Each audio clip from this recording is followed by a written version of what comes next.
A little time before Jesus was about to die, he told his disciples how they would all fall away because of him. Peter, being the presumptuous man that he is, tells Jesus, who again is God, by the way, though they all fall away because of you, I will never fall away. Never, Peter?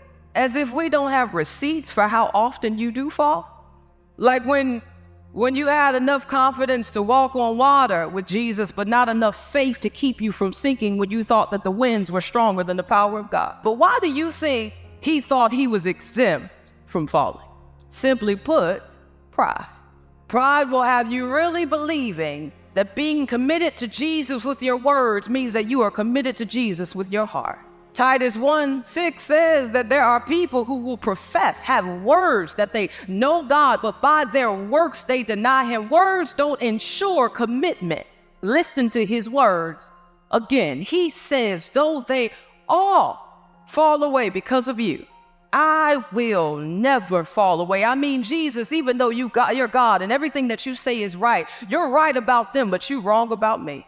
We are all in the same boat as Peter when we think that we are stronger than everybody around us. When you see this person get a divorce and you declare, I would never do that. When you see this person fall into sexual sin and say, I would never do that. When you see this person sat down in ministry and say, I will never go through that, how can you be so sure? Most folks that have fallen into sin were at some point overconfident that they wouldn't. It's the judgment in us, the arrogance, the misplaced confidence. It's the inability to take heed to what God has told us about ourselves and our nature and our flesh that will make it possible for our flesh to actually get the best of us. Is it always a sin to be proud? Is all pride sinful? And the answer is no. If your kid treats somebody kindly and you're proud of your kid, that's okay, right? That's good, right? It's not prideful, it's not sinful to bring your best to something that matters. It's not sinful to be proud and be confident in the gifts and talents that God has given you. That's not sinful pride. Not all pride is sinful. So what is sinful pride? What makes pride sinful? It's simply this. Sinful pride is an elevation of ourselves above others and a denial of our need for God. It's an elevation of ourselves above others, and it's a denial that we actually need God. And so today, I want to look at 3 different types of sinful pride. Here's the first type of sinful pride. It's I'm better than you pride. I'm better than you. We see this type of sinful pride in Jesus' parable in Luke. What does it say? It says that the Pharisee looked down at his nose at the tax collector, and he said, thank God I'm not like you. It's the I'm better than you pride. What's odd is that this Pharisee had no idea of how full of himself he was. See, pride is dangerously destructive, and it's difficult to detect in ourselves. Now, when I started preparing this message, I really struggled because I was asking God, show me if I have this type of pride. And honestly, I couldn't find anything. I was like, I'm the most humble guy you know. Like, that's pride, right? And I prayed and I said, God, show me if this is in my life. And then he hit me with it. So I was born in Mexico. And at 5 years old, my parents decided they felt from God called to move to the United States to be pastors of a Spanish-speaking church. So we migrated to the US on what's called a religious visa. And then we went through the process and became residents. And then eventually we became citizens. Now I'm very proud of my Mexican roots, but I'm also very proud to be an American. And what I realized, and this is where God hit me with it, there was a time in my life where I elevated myself and I would think, well, at least I'm not like those immigrants. At least I'm not like them. And I put myself higher. And that's embarrassing to tell you because that pride is disgusting. It's awful. And God hates that pride. Most of us don't ever say, I'm better than you. But this type of sinful pride often manifests itself as a spiritual pride, as a critical spirit. Now, maybe for you, it's like, oh, I would never watch that movie. Like, I watch Netflix, I watch my old Victorian show. Yeah, it's got a little bit of nudity in it, but nothing like that. It's historical, right? And this leads us to our second type of pride. This is the I can handle it pride. Some of you, if you're honest, this is your type of pride. It's a pride in yourself. Maybe for you, you love to give, to help others, but you find it really hard to receive. Maybe you've been dealing with the same obstacle, the same challenge for years, the same addiction, and you can't overcome it because you're too prideful to ask for help. I can handle it. Perhaps one of the biggest indicators of this type of I can handle it pride is the fact that you rarely pray. You rarely pray. You rarely talk to God, and when you do, your prayers are flat, they're faithless, and they're predictable. God, give us a good day. God, bless this food. God, keep us safe. They're predictable. And when you think about it, when you don't pray faithfully, your lack of prayer is you declaring that you don't need God. I can handle it. We see this back in the Garden of Eden with Adam and Eve. God tells Adam, hey, don't eat of the fruit. Anything else, you can eat of everything, but just don't eat of this fruit because you'll die, right? And so Adam lets Eve know, hey, we don't eat of that fruit. So then the serpent comes along and tells Eve, you won't die. Man, you'll be like God. And if you're like God, then you don't need God.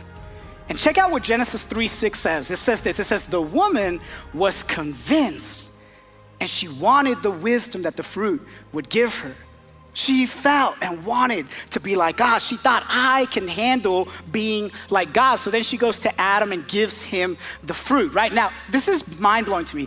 Homeboy didn't even stop to ask, hey, why are we eating this fruit? Like, he didn't stop to question it. Like, forget about asking for directions, guys, right? He didn't stop to just say, maybe we shouldn't do this. What's going on here? And then I thought to myself, what would have happened if Eve would have just stopped and talked to her husband?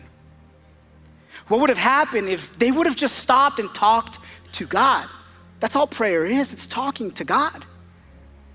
And then I really thought, like, what if Adam would have actually been the spiritual leader he was called to be? And when God shows up, he would have fallen on his face, humbled him and said, you know what, it's me, it's on me. I didn't protect my wife. What if he would have fought for her? But instead of humbling themselves, they fell into what I call the pride cycle. This is the pride cycle. You feel like you can handle it, you've got pride, and that leads you to sin. And then once you sin, you feel shame. And because of that shame, you're embarrassed, you don't want anybody to know, so out of pride, you cover it up. And you get stuck in this cycle where pride leads you to sin, and sin leads you to shame, and out of shame, you cover it up. And why did we cover it up? Because we want to pretend that we're strong enough. We want to pretend that we can handle it. In fact, the Bible says that Adam and Eve, when they ate the fruit, they realized that they were naked. And it says that they were ashamed. So they took leaves and they covered their shame. We do this with our lives. We act like we can handle it. And that shame that you feel, you don't know how to handle it, so then you actually just cover yourself up. I want you to understand, if this is your type of pride, humble yourself. Humble yourself. If you're addicted, ask for help. If your marriage is in trouble, ask for help. If you're spiritually struggling, reach out to somebody. If you're battling depression, ask for help. Humble yourself, and God will lift you up. Can you guess what number 3 is? It's the that doesn't apply to me pride. Doesn't apply to me, right? And here's how that looks. You act like you're above the rules. Those rules don't apply to me. That's for someone else. Some of y'all came to church today and you're like, the message is on pride. Man, I gotta text my homeboy. He needs to know. Like, he needs to. It's not for them, it's for you. The rules don't apply. Listen to what Proverbs 16:18 says. It says, the higher you lift yourself up in pride, the harder you'll fall in disgrace. Consider King David. King David, a man after God's own heart. Now, at the time when kings were supposed to go to war, King David decides, I'm above those rules. I don't need to go to war. So he stays home. So he ends up somewhere that he shouldn't have been. He sees something he shouldn't have seen, and he does something that he shouldn't have done. You see, he recognizes and feels above the rules. So he goes to his rooftop and he sees a woman bathing. And he still thinks the rules don't apply to me, so he has her brought to his castle, to his house, and then he sleeps with her and gets her pregnant. The rules don't apply to me. See, what you gotta understand is status without accountability is the breeding ground for pride. The more status you have, and all of us have influence, the more influence you have, without accountability, it's the breeding ground for pride. Is there somewhere in your life, is there a sin in your life that you've rationalized? Someplace in your life that you're pretending like you're above the rules. Adam and Eve, I can handle it, pride. I can be like God, right? So what does that happen? It leads them to sin. Then it leads them to shame. So then they cover it up. They're embarrassed. They're vulnerable. So they cover up their vulnerability. King David, it doesn't apply to me, pride. I'm above the rules. Leads to adultery. Leads him to feel deep shame when he gets called out. And out of pride, he covers it up and he has the husband basically killed. And then Peter who says, I will never betray you. I'm better than all the disciples. I'll never betray you, Jesus. And he denies Jesus 3 times. And that leads him to shame. He runs away. But guess what? Instead of covering up his sin, instead of covering up his shame, you know what he does? He humbles himself. He's stripped of his pride. And then he tells us God opposes the proud, but gives grace to the humble. So humble yourselves under the mighty power of God, and at the right time, he will lift you up in honor. It's fascinating to me to think, who is saying this? This is Peter, the guy who denies Jesus, the guy who steps out of the boat, starts to walk on water, sees the waves and the wind, and he starts to sink. And what does Jesus do when he starts to sink? Jesus reaches down with his mighty hand and lifts Peter up. And this same God that lifts Peter up, this is the same God that lifts us out of our sinfulness. And you see, I know this personally. I know it firsthand. I've struggled with all 3 types of pride. But the biggest one for me was that I can handle it, pride. I can handle it. What I'm about to tell you is something that still to the day I can't believe that I did. It's an area in my life that I really never shared publicly. As a kid, I suffered an early wound. I was exposed to pornography, and that led to years of addiction to porn. And just like Pastor Craig said, there were times where I would stop, but then I'd fall back. And I would try again, and then I'd fall back. But out of my shame, I covered it up because I was too prideful. I could handle it. I was a pastor's kid. Nobody could know that I was struggling with this. I got involved in ministry. I can't tell anybody. They'll look at me differently. They'll look at me bad. I covered it up. I felt like a hypocrite. I covered it up out of pride. Till I finally got to the point where I said, no more. I can't handle it. And I reached out to a brother who had overcome this, and I was humbled, and I humbled myself, and I said, I need your help. And see, many of us think that pride is just like a soft thing, but no, look, pride is what we just said. It's elevating ourselves above others and denying our need for God. So what's the opposite of pride? Pride is up here. It's elevating ourselves. Some of us think that pride is just simply to sit down. And that's not the case. The opposite of pride, maybe it's to drop to your knees. But when you really want to humble yourself, There's no other position more humiliating, more humbling than to just get down on your face. And some of y'all are thinking, this is really awkward. When's he gonna get up? This is strange. Please get up.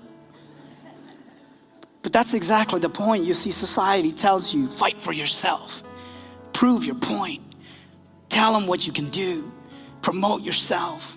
But God says, humble yourself. Even when it looks awkward, even when it feels wrong, humble yourself before me. And when you humble yourself before God, at the right time, he will lift you up in honor. You see, I asked for help and I found freedom. I turned in my shame and I received grace. I put down my pride and my life was lifted up. And let me just tell you right now, over 11 years of being set free from porn, never again looking back, never again struggling with that. Why? Not because of what I did, but because of what God has done for us. He lifted me out. And he can do the very same for you. Maybe for someone here, it's time to humble yourself. It's time to confess a sin. Maybe it's time to humble yourself and ask for help. Maybe it's time to humble yourself and turn back to God. Because just like Luke 18:14 says, for all those who exalt themselves will be humbled, and those who humble themselves will be exalted. You see, pride is dangerously destructive, and it's difficult to detect. But the moment you do, you humble yourself before God, and he will lift you up.